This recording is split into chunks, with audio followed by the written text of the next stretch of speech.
Las políticas públicas y la incidencia en materia de cooperativas.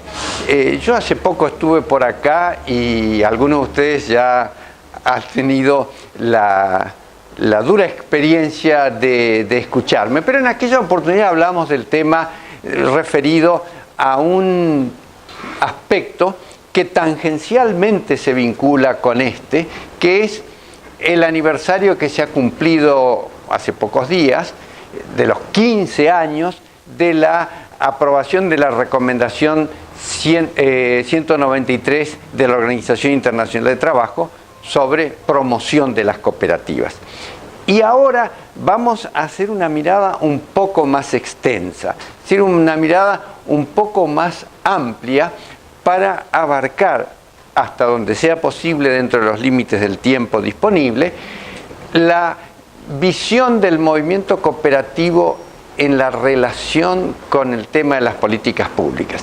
Las cooperativas, vamos a empezar diciendo, no son un invento del Estado. Las cooperativas son una creación espontánea, libre, de la gente que quiere mejorar su condición a través del esfuerzo propio, de la ayuda mutua, de la solidaridad, de la organización. Gente que descubre que le va mejor trabajando junto con otros que aisladamente. Y eso, además de irle mejor, lo gratifica porque es una forma de contribuir al desarrollo del conjunto social. De manera que lo de políticas públicas, si bien tiene inmediatamente una resonancia de relación con el Estado, no es para salir de acá sabiendo cómo sacarle plata al Estado. No se trata de eso. Políticas públicas es otra cosa, sobre todo mirada desde la perspectiva del movimiento cooperativo, que cuando se relaciona con el Estado de ninguna manera sacrifica su personalidad, sacrifica su propia naturaleza, la esencia que le da sentido a su existencia. Nosotros hacemos actividad cooperativa porque estamos convencidos de ella, no porque el Estado tiene interés que nosotros hagamos cooperativas. Pero no está mal que el Estado tenga interés en la medida en que haya una confluencia de acciones y de objetivos que no atente contra la autonomía del movimiento cooperativo, es decir, que no lo desnaturalice. Y veamos entonces qué son las políticas públicas. Primeramente, cuando hablamos de políticas públicas, estamos refiriéndonos a todas aquellas políticas que son producidas por el Estado. Pero dentro de ellas hay dos variantes, dos vertientes que es importante diferenciar y tener presente: las políticas de gobierno y las políticas de Estado. Las políticas de gobierno duran lo que dura un gobierno, de ahí su nombre. Son las políticas que cada gobierno define para el periodo en que le corresponde ejercer el poder público político en un determinado país. Las políticas de Estado van más allá. Las políticas de Estado están diseñadas para permanecer más allá de un gobierno. Vale decir que tienen una presencia en la sociedad de una relativa permanencia. ¿Qué son esas políticas de Estado? Ellas son compromisos del Estado que se proyectan más allá de los gobiernos.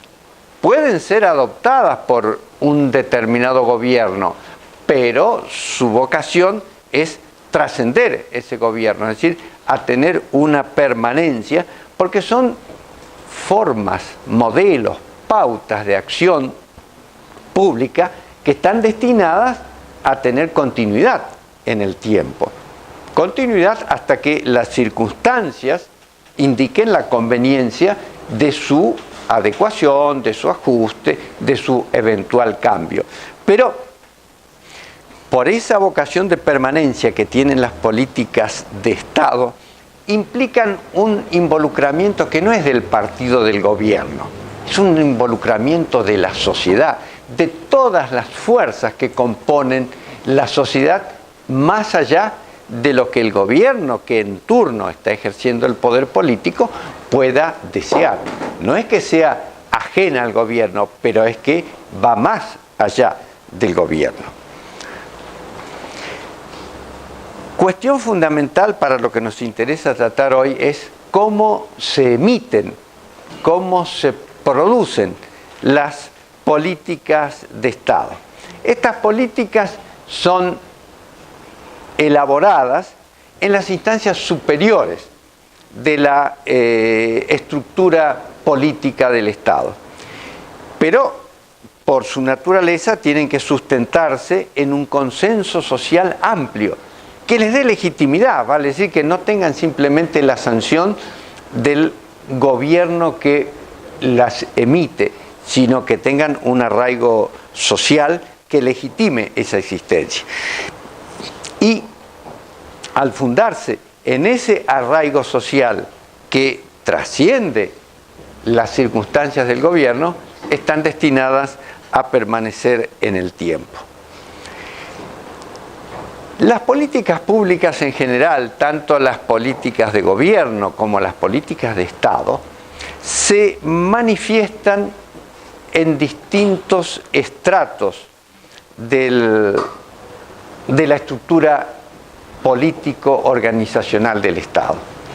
Estas políticas tienen un punto clave que es el vértice de la organización política del Estado, la Constitución Nacional.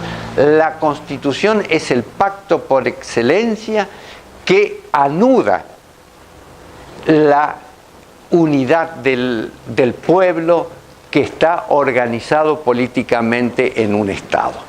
La Constitución es un pacto de la convivencia de toda la sociedad. No es simplemente un documento jurídico político, no, es un compromiso de la sociedad toda con un modelo que la sociedad se da a sí misma para transitar el camino de su historia. Por eso es que la Constitución implica las aspiraciones más compartidas sustancialmente de todo el grupo social que integra una nación. Y el contenido de esa Constitución va orientado a dar lineamientos a los gobiernos. Vale decir que la Constitución está por encima, los gobiernos van pasando, la Constitución permanece. Dentro de esa permanencia de la Constitución, los gobiernos pueden proponer distintas políticas. De hecho, así ocurre. Cuando estamos en elecciones, asistimos a una oferta variada de proposiciones de políticas públicas que hacen los partidos que entran en la contienda electoral. Pero todos ellos se amparan en un marco superior que nos contiene al conjunto de la sociedad, que es la Constitución. El respeto de la Constitución y la observancia de sus lineamientos básicos es lo que legitima un determinado programa de gobierno, sea de una orientación o sea de otra. Pero dentro de ese marco es donde las políticas públicas se van desarrollando. Ahora bien, las políticas públicas se manifiestan después de la Constitución en las leyes. Es decir, hay una especie de estructura jerárquica. Lo primero, lo más alto es la Constitución, pero la Constitución por sí misma no es operativa.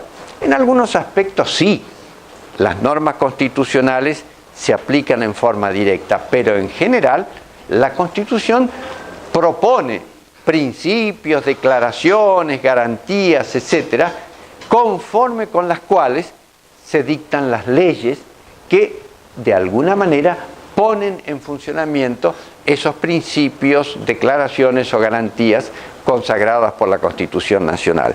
Y por fin están las resoluciones administrativas, es decir, los actos de gobierno que dictan los distintos organismos del Estado que son los encargados de la aplicación concreta en la vida diaria de las normas que regulan la actividad de todos los ciudadanos. Esto no lo pueden hacer las leyes.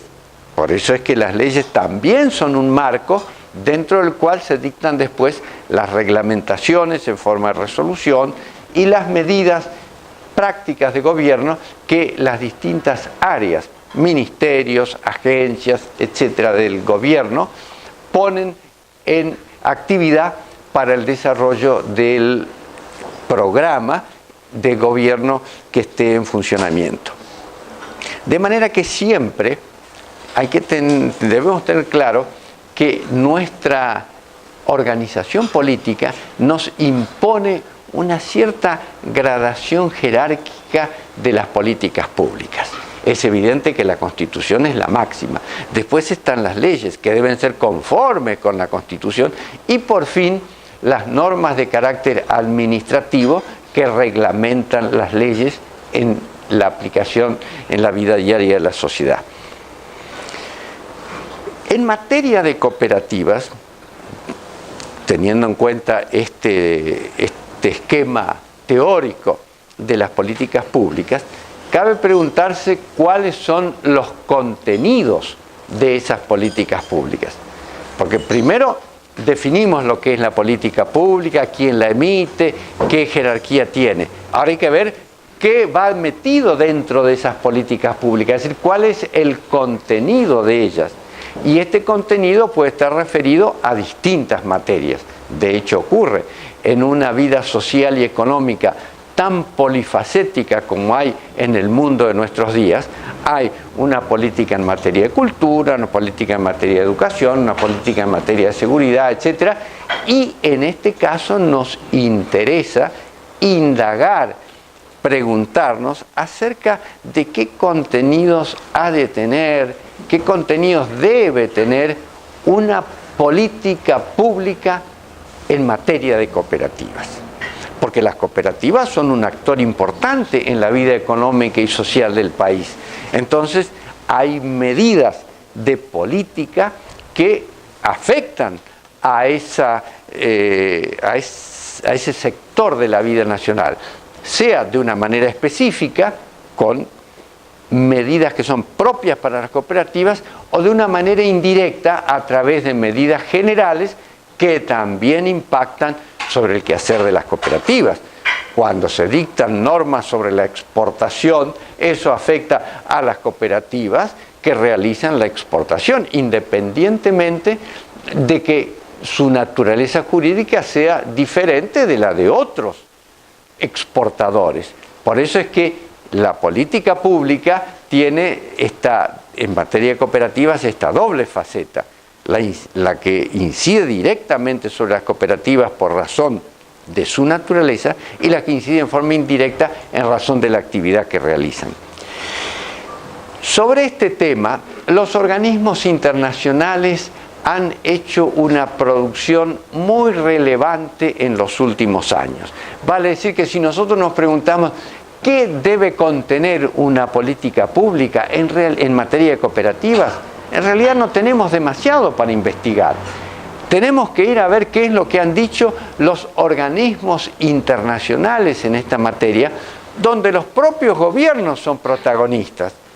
Lo que ocurre es que a veces los gobiernos votan en los foros internacionales en un sentido y luego en la aplicación interna de sus políticas no tienen la necesaria consecuencia con lo que han votado en esos foros. Pero importa conocer lo que se haya declarado, aprobado y consensuado en esos foros, porque esto es lo que da la fuerza necesaria para después reclamarlo, decirle a los gobiernos, queremos que usted simplemente cumpla lo que ya ha declarado afirmativamente. La propia Organización de las Naciones Unidas se ha pronunciado sobre este tema. Lo comentamos hace poco tiempo que lo hizo la Organización Internacional del Trabajo. De manera que organismos importantes de nivel internacional se han expedido sobre esta cuestión, pero lo han hecho, y esto es lo importante de destacar, lo han hecho basándose en la Declaración sobre la Identidad Cooperativa que aprobó la propia Alianza Cooperativa Internacional. De manera que vemos una congruencia entre los pronunciamientos de los organismos internacionales y lo que el movimiento cooperativo ha declarado acerca de su propia identidad a través de la Alianza Cooperativa Internacional.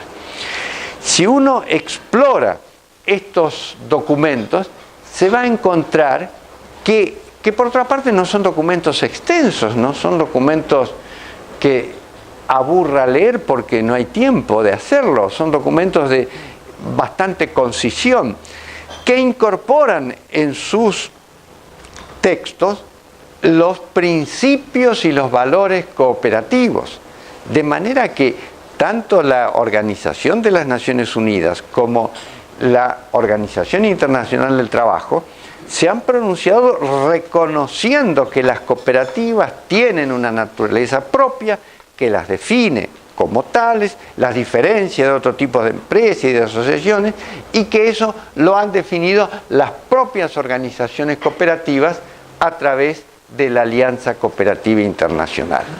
Así que contamos con un repertorio de elementos que puede ayudar fundamentalmente a dar base a la definición de una política cooperativa que necesariamente tiene que manifestarse en el ámbito nacional. Es decir, no puede quedar solo en las declaraciones internacionales, porque esas no son operativas hasta el momento en que se ponen en práctica por la estructura político-gobernativa de cada país. Pero no solo tenemos esta masa crítica de documentos internacionales, también los tenemos en el orden regional. En el Mercosur, aunque un poco alicaído últimamente, se han hecho importantes declaraciones acerca de la política cooperativa de los Estados partes.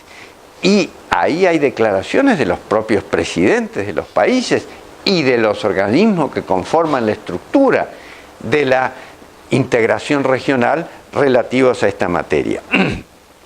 Todo este bagaje tiene que ser condensado y reconducido a la política interna de cada país. Vale decir, no nos sirve, no es suficiente con que las Naciones Unidas hayan hecho una declaración muy relevante sobre la creación de entornos favorables para el desarrollo de las cooperativas, que la OIT lo haya hecho sobre la promoción de las cooperativas, etcétera, si no se traducen esos documentos en políticas públicas concretas de cada país. Y en esa traducción es imperativo la conciliación entre la autonomía de las cooperativas, que es lo que define su naturaleza, las cooperativas son autónomas, y el fomento del Estado, que